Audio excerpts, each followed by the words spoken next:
buddy Jeff Moore with Wild Things Seafood, and I tell you every time, I have the greatest job in the world. I get to fly around the world sourcing seafood and then come back and tell stories about it, but some other things that I get to do with this job, and that is to be and meet and work with some of the most inspired and passionate people on the planet when it comes to food.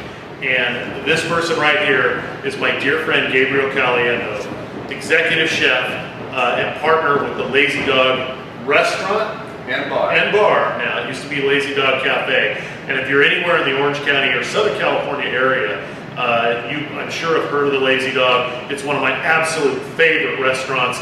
And full disclosure, they are a customer of our seafood company.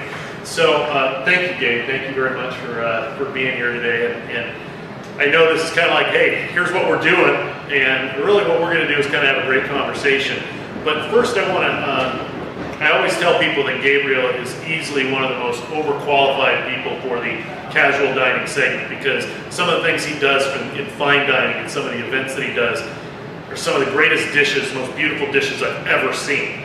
But why don't we kind of start with your background with food? Where did you fall in love with food? I started real young, you know. You've heard this story before, but for the guests out there, I mean, my parents are immigrants from Italy, and so they came over with all of that passion for, you know, the garden in the backyard and the 12-hour marinara and all that kind of stuff that you would imagine. Just think in black and white, you know, back in the day. And came over, they started an Italian deli. And so from a very young age, I really started working with them and making buffalo mozzarella from scratch and doing all that kind of stuff. Nice. And then from there, I just kind of progressed through to different, you know, pizzeria jobs and all that kind of stuff. And started at the Ritz-Carlton at the ripe age of 19, valet parking, waiting for that position in the kitchen.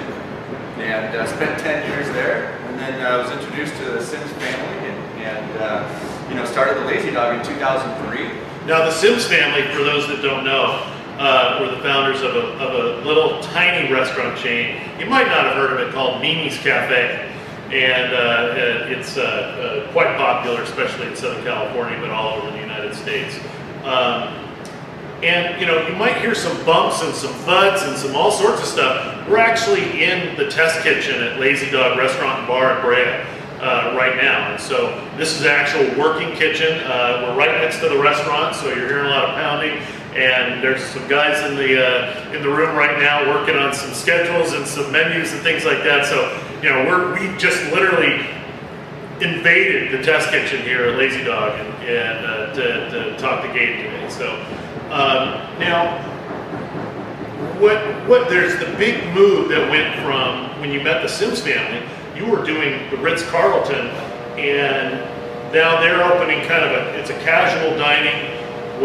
Did you share the same passions for great food? I mean, what was the thing that attracted the two of you together to come together? Because your menu's fabulous. Yeah, you know, the passion for great food and for value was there, and really the biggest difference would kind of be, you know, the ingredient base maybe. So one of my goals, you know, in coming and trying to breathe life into kind of a vision or a paper menu that they had shown me was how to take some of those tried and true techniques that we're going to talk about today, and instead of applying them to Dover sole at 30 bucks a pound or venison and foie gras, you know, we're still using prime cuts of beef and beautiful fish and things like that, but they're just more commonplace and more humble in their pricing. So it might be a farm-raised salmon or tilapia or barramundi, instead of the Dover sole turbos and you know, little fun sardines and things that I was playing with back then. Okay, that's awesome, and it is fabulous. By the way, do you have a towel? Yeah, that's clean. You're gonna need an extra one. We're getting a little sweaty right now. Oh yeah, it's a real kitchen, like you were saying. Real classy guy. Yeah, it's a real kitchen, like you were saying. Exactly. So okay, it's hot. So that's fantastic, and if anybody has not been to the Lazy Dog, I strongly urge you to give it a try. It is a fantastic menu, and obviously I'm a huge fan of not only Gabe but of the restaurant itself and the people. They're extraordinary. From the time you walk in the door to the time you leave, you just have a great experience here. We're customers, and he's paying me a lot of money. That's why it's complimented. Exactly, so much, right? exactly. So now we've talked about Lazy Dog, the background and things. How does that translate to people that are cooking in the back of the restaurant? So this was my inspiration when I got together with Gabe, because he was so passionate and such a great teacher, that we, there's some episodes with Wild Things, with teaching in the Wild Things lifestyle, is being able to give you the confidence to be able to cook at home, to be able to cook great meals, extraordinary experiences at home. And that's, Gabe is the first person that we've ever engaged in this, and really excited to have that opportunity. So this is an episode that we call Seafood SOS, Chefs to the Rescue. Okay? Is that the name? Yeah, Seafood SOS, Chefs to the Rescue. Now, I'm going to put you on the spot. Yep. It's 5:30 on a Friday afternoon. Okay? And you get a phone call from a close family member. Well, obviously not a family member, because they're in the, you know, they're so passionate about their food, but a close friend that says, Gabe, I'm in trouble. I need your help. SOS. I've got people coming over today for dinner, and I was bragging that I was going to create this beautiful barramundi dish, and I am now suffering a crisis of confidence. I don't know what to do. Now, Chef Gabriel Caliendo, you have to help this person, but you have to help this person while you're on the phone and trying to get it so it's simple and easy with as few ingredients as possible, so not only they know how to do it, but they're confident when you hang out that they're going to create an extraordinary experience for their guests. Go! Well, I guess first I start with the name. And at the restaurant we call it Bear What? And that's what it says on the menu.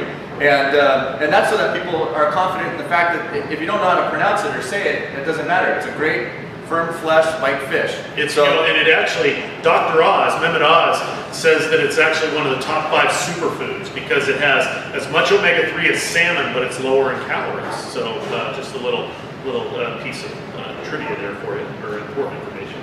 So it's barramundi. Barramundi. Right? We'll start with the name. You can call it Bear What if you want. And I would say that the key to this is going to be number one, not to overcook it. So I'm going to probably lead them into either an oven bake or a quick saute. This would not be something I would grill, because it will more than likely fall apart on you, fall into your grill, and you're going to probably be doing that in front of your friends. When you say saute, it's just throw it in a pan? Yep, you're going to have a pan, really high heat. We talked about that you were going to come back and maybe show them some of these techniques. Yes. And cut in and cut out Absolutely. of that. So, really, really high heat with a very minimal amount of oil or pan. Okay. When you put the pan, back up off the flame so you don't get that boom. What kind of oil? I would just use a vegetable oil, or you could use an olive oil blend. Or grapeseed? Or grapeseed. You want something with a high smoking point. Okay. And a simple seasoning, a little salt and pepper. If you want to maybe use like some Cajun spice that you love, you can use that. But you don't want to get all crazy. You don't need to do anything difficult. You don't have a lot of time, right? Because I've been told we're in a time crunch here. Right. Salt, pepper, smoking hot pan.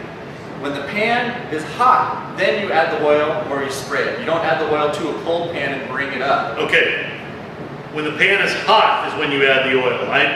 I just do it all and then turn the thing on, so. That's a key. That's good. And it's 1-2. It's oil, fish. So once you add that oil, it immediately would start to smoke. And if you went and turned around to go get the fish or to go find the salt, by the time you come back, you're going to have a pan fire on your hand. And the way I figure out if the pan's really hot is I just put my finger on it right there, and if it blisters, it's hot, right? Yeah, palm of your hand.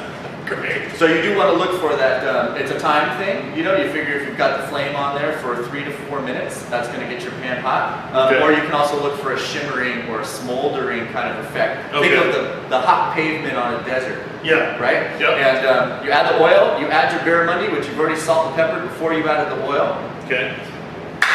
Something this thick, I mean, we're talking about 90 seconds on the first side.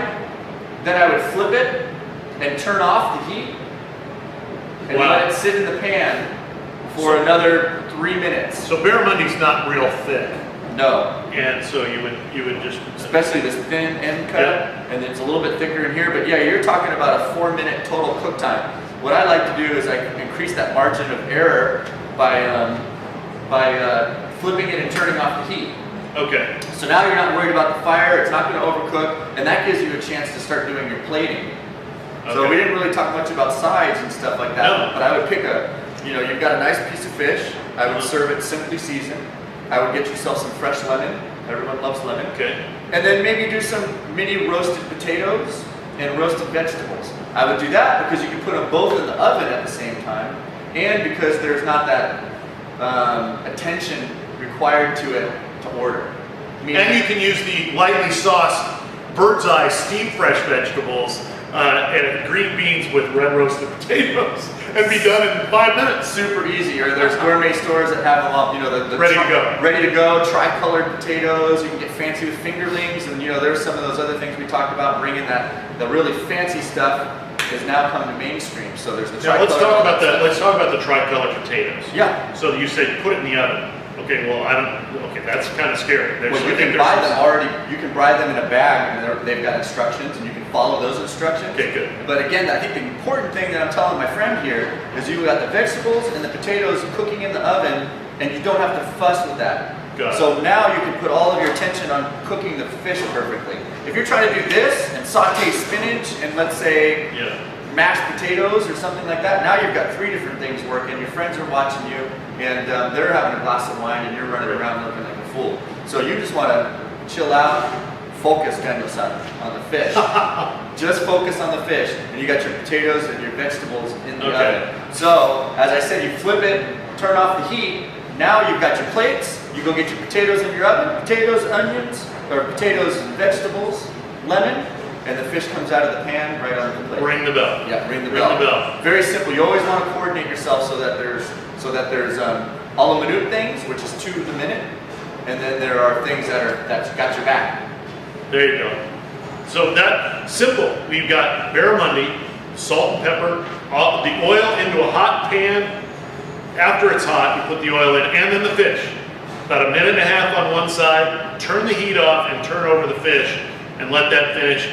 All the while, you've got the roasted potatoes in the oven. How long? And those are probably 20 minutes. I would buy something and figure out what the package. Whatever. It's 20 minutes. Yeah. So you're only talking about 4 or 5 minutes on this at all, That's the beauty of that setup. right? Stuff's cooking in the oven. You're welcoming people in. The doorbell's ringing. You're doing that whole deal. Most of the time, that's where people epically fail in having friends over. Is they are. It's not fun. All of a sudden, they're trying to cook, and it's not fun. Yeah. So yeah, you've got that stuff in the oven for 20 minutes.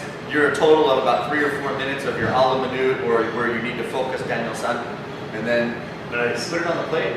That's 5 minutes. You know, what also is great about this is not just for somebody that's having a crisis of confidence at the end of the week for people coming over. If you're able to prepare a meal in 20 minutes or 10 minutes or less, what's the purpose of ever going to a drive-through restaurant and going because you don't feel like all the cooking, whatever cooking means to you, based on what Chef Gabe just said, all the fuss is gone. You know, that the simple thing where the 4 or 5 minutes of stuff that you're going to be doing here is far better than going and driving through somewhere, having to mess up your order, not be the way you want it to be, and this is going to be so much more healthy. Healthy, not processed, all that other kind of That's stuff. fantastic. So anyway, thank you for this. That's Chef Gabe from the Lazy Dog Cafe, that's Chef Gabe from the Lazy Dog Restaurant and Bar, and this is our first episode of Seafood SOS, Chefs to the Rescue. Thanks.